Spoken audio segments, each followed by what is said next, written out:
Em algum momento da sua vida, você como médico ou como estudante de medicina vai se deparar com uma criança que provavelmente está sofrendo abuso infantil. Você vai suspeitar disso e você, a partir dessa suspeição, vai ter que tomar uma conduta médica ante esse caso. Algumas condutas são baseadas e justificadas pela lei. Se você não tomar essas condutas, você sofrerá as penalidades legais. Meu nome é Daniel Coriolano, eu sou médico e você é o meu convidado de hoje para acompanhar esse conteúdo diretamente do computador. Vamos lá? Acompanhando aqui do computador, a gente tem melhores possibilidades de visualizar aqui com qualidade. E o som gravando também com excelente qualidade. Vamos lá, antes de conversar propriamente sobre o abuso infantil, lembre-se dessas informações. O Estatuto da Criança e do Adolescente, por questões jurídicas, considera que a criança é aquela pessoa até 12 anos. O Ministério da Saúde, baseado em questões biológicas, considera que a criança é aquele indivíduo até 9 anos. Quando a gente fala sobre abuso infantil, a gente tem alguns conceitos aí misturados, associados. A gente pode pensar em maus tratos, a gente pode pensar em negligência. Então vamos diferenciar, ver o que um tem um pouquinho do outro e o que um diferencia do outro. Primeiro, maus tratos. Maus tratos, para que haja maus tratos, tem que haver violência contra alguém que está sob o cuidado de outro, né? Alguém está cuidando de outro. E o abuso, ele pode acontecer, a violência pode acontecer por omissão ou por ação de uma pessoa, independente dessa pessoa estar cuidando ou não da criança. E todos os conceitos que eu falar aqui, interprete do âmbito infantil. Estou falando tudo para crianças. A gente tem algo já escrito sobre maus tratos e sobre abuso. Então, fixe essa informação. Maus tratos tem que ter alguém cuidando da criança e esse alguém causa violência. Já o abuso, ele utiliza o abusador, né, utiliza-se de uma superioridade, de um poder. Esse poder pode ser um poder físico, um poder financeiro, um poder psicológico que ele exerce e esse ato de exercer esse poder teórico que ele tem, produz um dano na criança. E esse dano pode ser 3. Lembre-se disso. 3 são os danos que podem ser ocasionados por abuso. O dano físico, o dano psicológico e o dano sexual. Você já tem a visão crítica agora que o físico é mais fácil de identificar. O sexual, o psicológico, não é tão fácil porque não deixa algo concreto, principalmente o psicológico, e o sexual não deixa algo tão evidente muitas vezes. Só que a gente vai desenvolver, nesse conteúdo de hoje, a nossa habilidade de enxergar além. E os mínimos sinais a gente ficar atento e poder identificar na pessoa que chega ao nosso atendimento ou que alguém chama a atenção por nós. Nós, na atenção primária à saúde, estudantes de medicina, médicos que têm a possibilidade de trabalhar na atenção primária à saúde. Isso, quando eu falo atenção primária, não interprete especificamente PSF. Porque a atenção primária não precisa ser apenas no público. O setor privado também tem investido a cada vez mais em ter médicos de família no seu hall de profissionais. Então, quando eu falo atenção primária, interprete em qualquer âmbito privado ou público. Esse médico, esse primeiro contato, pode ser o primeiro contato da vítima. No setor público, isso é sobretudo claro e evidente, essa proximidade da população, uma vez que o médico de família trabalha com uma população fixa ali no território, né? Então esse médico de família tem a possibilidade de fazer uma abordagem familiar, ele conhece o indivíduo, ele conhece a família, ele conhece a comunidade, a sociedade, enfim, em que essa população está inserida. E, na maioria das vezes, os profissionais de saúde, de uma estratégia de saúde da família, por exemplo, são a única voz da vítima. Isso é muito forte porque, se não for pelo profissional da saúde que conduza, que dê seguimento aí à investigação do caso, às vezes a vítima vai ficar no estado de sofrimento anos a fio. Isso reproduz um conceito dentro da medicina de família. Considera-se então que o médico é fonte de riqueza para a população. E aí é um fato claro. A riqueza do ponto de vista de informação e a riqueza do ponto de vista de intervenções para que beneficie a sua comunidade, o seu paciente. Olha só, que informação. Aproximadamente 10% das crianças que são levadas à urgência por trauma, elas são vítimas de maus tratos. Então, se você trabalhar na atenção primária, você pode receber também, a porcentagem certamente é maior, mas se você trabalha também no setor de emergência, fica atento. 10% das crianças que chegarão até você por trauma pode ser vítima de maus tratos. E o pior, mais ou menos 5% dessas crianças, dos 10%, né, elas vão a óbito por conta desses maus tratos. E olha que outra informação que deve chamar sua atenção a partir de agora. Sabia que é 9 vezes maior a chance de sofrer um ataque violento dentro de casa do que na rua? Então, a maior parte dos agressores está dentro de casa, são familiares. 9 vezes maior a chance. Então, eu tenho essa teoria de que o profissional que trabalha na atenção primária deve ter um olhar ampliado sobre tudo. Então, isso caracteriza uma boa habilidade profissional. E o que é, então, ter esse olhar ampliado? O seu olhar ampliado. Como você deve desenvolver? Bem, imagina que você está no seu consultório agora, só que dentro, como se fosse um heliponto. Então, você está dentro de um helicóptero, lá no chão. Então, naquele momento, você tem a possibilidade de visualizar quem? O paciente. No máximo, algum familiar que foi até lá. Então, você começa a voar e agora você vê a sua unidade de trabalho como um todo. Subindo um pouco mais, você vê as ruas, você vê o bairro com maior propriedade. Subindo um pouco mais, você vê a cidade. Isso que eu chamo de olhar ampliado. É um zoom que você pode aumentar ou diminuir. E aumentando ou diminuindo, o que é que você pode visualizar nesse zoom? Acompanha comigo o pensamento. O primeiro ponto de visualização é o indivíduo, o próprio paciente que está ali na sua frente. À medida que você vai ampliando a sua visão, você começa a ver a família, a rua dele, a comunidade, a sociedade onde ele está inserido, enfim, a cidade lá do alto.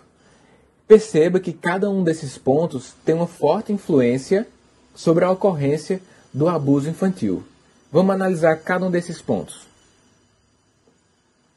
Você vai poder visualizar e ampliar sua visão sobre o agressor, sobre a vítima, sobre o meio social, sobre a família, e aí você regula esse zoom.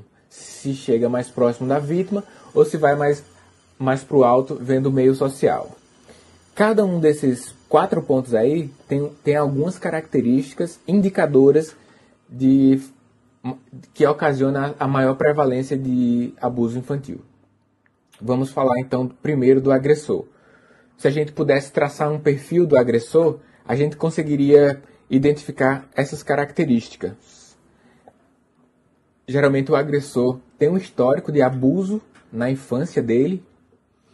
O agressor pode ser usuário de álcool, drogas, ou seja, drogadição. O agressor muitas vezes tem uma baixa autoestima. O agressor pode ser portador de um transtorno de conduta, seja um transtorno de conduta mesmo psicológico ou um transtorno psiquiátrico mais evidente. Essas são as características principais dos agressores. Então, se você identifica uma possibilidade de abuso, identifica associado a uma pessoa com esse perfil aqui, você já fica em alerta. Agora vamos falar um pouquinho da vítima. Quais as características que uma vítima pode ter como perfil? Os estudos mostram que as vítimas normalmente estão em uma situação de dependência.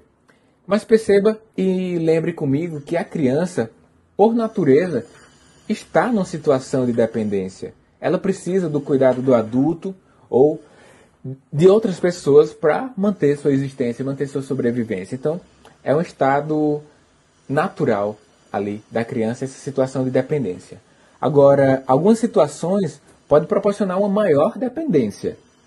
Uma criança que tem alguma doença crônica, uma criança que tem algum distúrbio neurológico, essa criança está numa situação de dependência. Essas crianças, então, têm maiores chances de serem abusadas.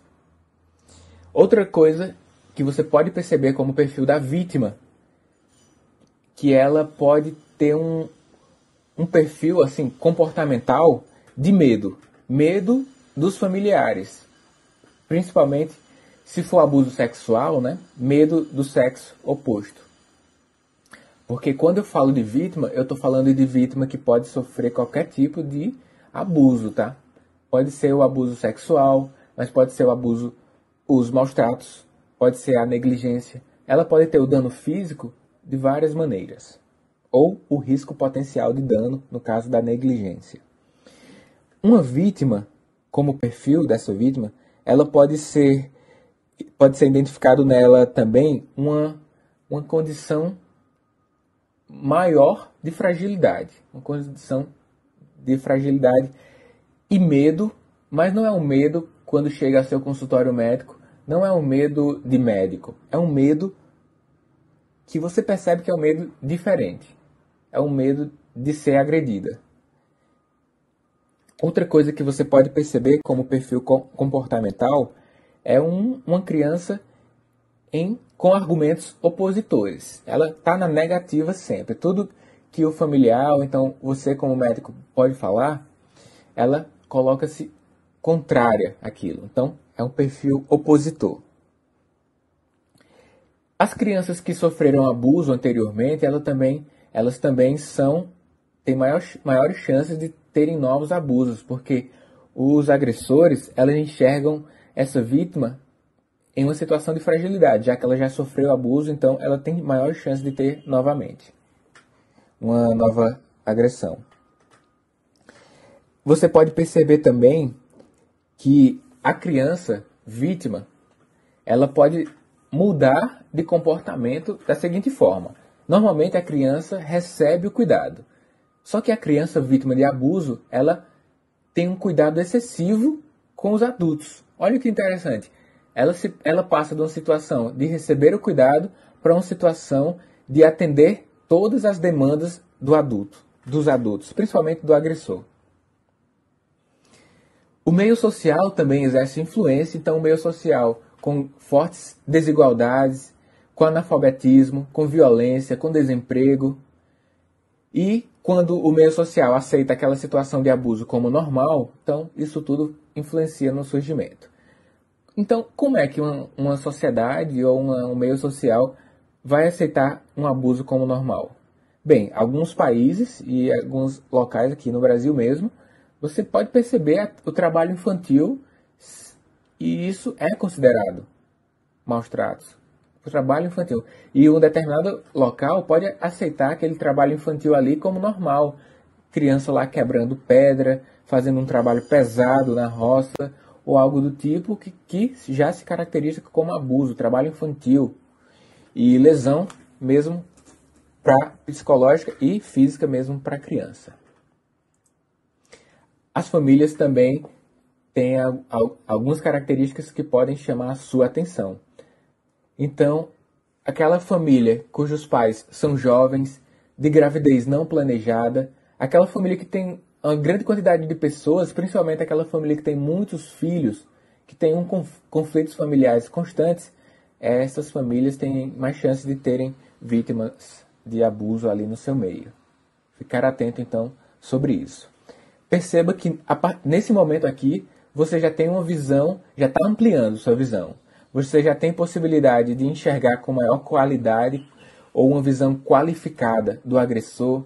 Você tem uma visão, um perfil de uma possível vítima e agora você tem também as características do meio social e familiar que contribuem para que ocorra esse abuso em determinado local. Aí eu pergunto para você, onde há fumaça, há fogo? Porque vai chegar a fumaça, ou seja, a suspeita de estar tendo abuso ali na sua área com um dos seus pacientes. Onde há fumaça, há fogo? Bem, nem sempre, né? Mas com certeza quando há fumaça, alguém tem que ir lá dar uma olhada, ver se tem fogo, mesmo que não haja. Então, para que você vá em busca desse fogo, dessa confirmação de estar tendo a vítima, uma vítima ali de abuso, você vai encontrar, sobretudo, essas características que você visualiza agora. Você vai encontrar uma criança com dificuldade no aprendizado, você vai encontrar uma criança com hipervigilância, aquela muito atenta a tudo, ou numa situação opositora, como eu acabei de falar. A criança também pode ter um perfil precoce, como se fosse um mini adulto. Ela assume responsabilidades, ela pode ficar em isolamento também.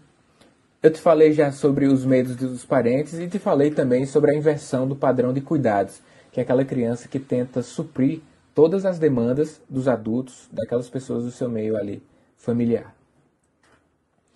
Pode ser de vários tipos os abusos, né? A negligência, que é quando por omissão a criança fica em uma situação de risco. Olha, mesmo que não haja dano corporal, físico, mas só em o fato do risco potencial, isso já caracteriza o crime de negligência, que é a falta de ação. O dano físico pode acontecer, né? Que coloquei um dos exemplos que chama a síndrome do bebê sacudido, que a criança chora muito no primeiro ano de vida. E aí ele pode ser sacudido e proporcionar lesões medular dele, pode proporcionar deslocamento de retina e algo grave. Então, é um dos exemplos das lesões físicas. O abuso sexual, que é o que vem mais à nossa cabeça quando a gente pensa em abuso infantil. O abuso psicológico, né? Como não deixa marca na pele, né? Marca visual ali, é um tipo de abuso que tende a ser diagnosticado mais tardiamente. O trabalho infantil, como eu falei, as torturas podem acontecer, o tráfego de pessoas, né? No caso de crianças, podem acontecer e caracteriza-se como abuso. Um exemplo que eu posso citar para você, um caso clínico, foi o seguinte. Uma mãe levava seu filho constantemente à consulta médica. Nas consultas médicas, ela citava que o filho estava com várias queixas. Cada consulta era uma queixa. Na consulta, a mãe exigia muito, com muito fervor, que o médico prescrevesse fármacos, solicitasse exames. Em um dado momento, o médico desconfiou. Mesmo assim, ele pediu para que houvesse o internamento da criança. No período de internação hospitalar, vários exames foram feitos, sem grandes achados. Decidiram solicitar um exame de fezes. E perceberam que tinha sangue nas fezes. Vários foram os dias de internações, até que uma mulher que estava lá na mesma enfermaria disse para a equipe médica que a mãe retirava o scalp do filho e colocava na amostra de fezes o sangue. Então toda a amostra de fezes que era coletada, ela contaminava com o sangue da criança, o sangue venoso. Então, isso é um problema chamado Munchausen. Só que é Munchausen por procuração. Que se lembra desse nome, que é quando a pessoa simula doença, né? No caso, a doença está sendo simulada, mas por procuração, pela mãe, pode ser pelo pai, qualquer pessoa. Normalmente é a mãe. E isso é com o objetivo de causar sofrimento para a criança. O sofrimento de utilizar muito fármaco, que é o sofrimento químico, o sofrimento de fazer exames repetidas vezes, que é a injúria física, isso de forma proposital. Então, fique atento sobre isso, porque a equipe médica sofre muito. Porque o médico não identifica justificativa para solicitar exames ou internação, só que a mãe ou a pessoa que está levando a criança fica muito agressiva, exigindo fármaco e exigindo exames complementares. Então, ficar atento com essa síndrome. No exame físico, o que é que você pode identificar? Logicamente, hematomas, os céfalos, hematoma, né, que são os hematomas no couro cabeludo, fraturas, casos mais graves, né, ferimentos, e você pode encontrar vários estágios de cicatrizações na criança que sofre dano físico com constância. Você pode encontrar as lesões genitais, né? Então, se ela tem lesão genital, provavelmente o agressor vai citar que ela caiu. Só que a queda raramente vai proporcionar lesão na região genital, né? Isso aí já você tem que ficar atento. Queimaduras bem delimitadas, você tem que ficar atento que isso ali pode ser fonte de uma agressão. Do couro cabeludo eu já citei. E o paciente pode ter lesões de ruptura do ímã, edema na região vaginal da criança. Ele pode ter indícios de infecções fúngicas, pode ter indícios de infecções sexualmente transmissíveis. Então, ficar atento quanto a isso durante o exame físico. Existe dois pontos aí que já justifica que você notifique. Lembre-se disso, que notificação é diferente de denúncia. Você, como profissional de saúde, você vai notificar, não é denunciar, é notificar. Essa notificação, existe uma ficha específica, e é o seguinte: o Estatuto da Criança e do Adolescente diz que você tem que notificar. O Ministério da Saúde tem uma portaria também que diz que você tem que notificar. E existe uma ficha para isso. O Estatuto da Criança e do Adolescente prevê pena para você se você não notificar. Agora é o seguinte: não se notifica apenas os casos de certeza, tá? Se você desconfia, você notifica. E lembrar disso porque assim, você, como eu falei no início, pode ser a única voz do paciente. Então, cara, ou garota, notifica. Essa criança pode estar precisando muito da sua ajuda. Eu sei que existem alguns pontos que fazem com que não haja notificação e daqui a pouco eu vou falar sobre eles. Mas se você não notificar em um dado momento, o paciente foi identificado como abuso e ele passou por você e você desconfiou, você pode sofrer, você está cometendo um crime e você vai pagar por isso. Isso está previsto no Estatuto da Criança e do Adolescente, que é lei. E você pode pagar entre 3 a 20 salários, se você não notificar, né? É o artigo 13 do Estatuto da Criança e dos Adolescentes. Você tem que notificar a suspeita ou a confirmação. E você notifica para quem? Para o Conselho Tutelar. O Conselho Tutelar, ele vai acessar a família e, a partir disso, acessar também apoio policial. Isso tudo, logicamente, é feito no maior sigilo para preservar você como profissional da saúde. Tem que ser feito no maior sigilo. Então, quanto menos pessoas souber, melhor. Mas existe uma notificação para que haja o trâmite legal aí. No caso, o primeiro ponto a parar é no Conselho Tutelar e o Conselho Tutelar aciona as autoridades policiais. E se você não notificar, lembre de 3 a 20 salários. Essa é a ficha de notificação. Se você não tem, já é médico e já não tem, é interessante que tenha no seu material de trabalho. É um questionário relativamente simples que você tem que marcar aí quais são os achados, né? E a sua possibilidade. Por isso que é importante ter discutido os conceitos, porque você vai identificar ali negligência, se é lesão física, se é tortura, se é lesão, violência sexual, se é trabalho infantil, você vai identificar e vai notificar isso, tá bem?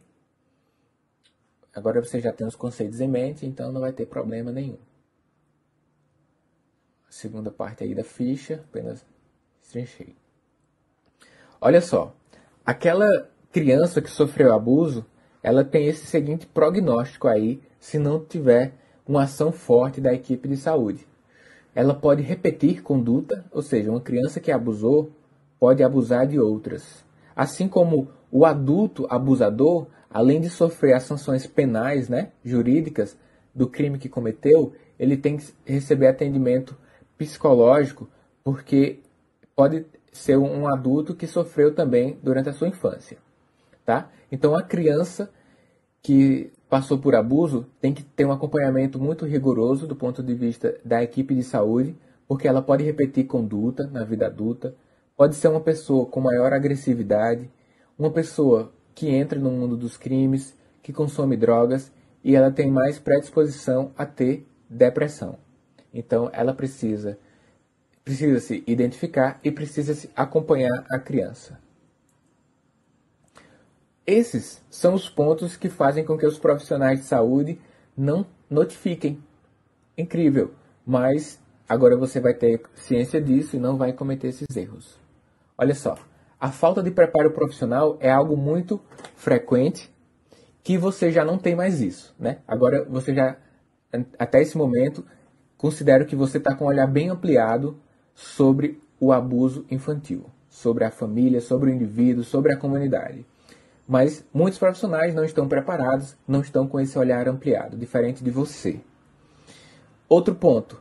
Os profissionais, a depender do contexto em que trabalham, eles têm medo de retaliações dos familiares, têm medo de que o sigilo não seja mantido. Isso é muito compreensível em situações de grande violência, de membros de família de grande violência. Então, o profissional tem medo de sofrer retaliação do agressor. Isso é comum. Outro ponto também é que pode existir uma grande demanda no seu serviço, você atende muitos pacientes e acaba perdendo esse olhar ampliado sobre o seu paciente, sobre a sua comunidade, e você deixa passar muitos casos de abuso infantil sem identificar. Ou então, identifica ali uma suspeita e não dá seguimento, por conta da grande demanda. Outro ponto que faz com que você não notifique, ou alguns profissionais, é porque os profissionais têm descrença no poder público. Ele pensa que não vai acontecer nada, quem pode sofrer sou eu, porque eu estou denunciando, mas não é denunciar, é notificar. Lembre-se disso. Quem vai denunciar é o Conselho Tutelar, a polícia. Alguns profissionais também podem ter a visão de que é um problema da família e não um problema de saúde. E alguns profissionais têm medo de notificar a suspeita. Ele só quer notificar quando for a certeza. Mas fica tranquilo, porque a notificação tem que ser feita na suspeita e na certeza, tá? Não é só na certeza, não. Então, se suspeitou, notifica. Para finalizar esse nosso encontro aqui, gostaria que você lembrasse muito desses 3 pontos que vai ser o conhecimento que vai fazer a diferença para você e principalmente para as vítimas que vão passar pelo seu consultório. Lembre-se sempre, olhar ampliado. Olhar ampliado sobre o local onde você trabalha. Olhar sobre o indivíduo, sobre a família, sobre a população, sobre a sociedade. Lembre-se também dos sinais ao exame físico. Aqueles sinais que eu citei. Lembre-se que o relato de terceiros é muito importante. Então pode ser um vizinho que vai citar, pode ser outro profissional da equipe de saúde, pode ser uma denúncia, uma ligação para a sua unidade. Outra coisa, sempre preencher a notificação. Não deixe de preencher porque aquela vítima está precisando de você. Lembre-se disso, do seu papel. E finalizando esse encontro aqui, essa frase deve ficar na sua mente. Você pode ser a única voz da vítima. Espero que você tenha gostado da web aula de hoje, que você tenha assimilado todo esse conhecimento, todas essas informações em prol do benefício dos seus pacientes. Eles são os grandes beneficiados por esses momentos que você dedica a aprimorar a sua qualidade como médico, como estudante de medicina. Um forte abraço e a gente se encontra nas próximas web aulas. Até lá!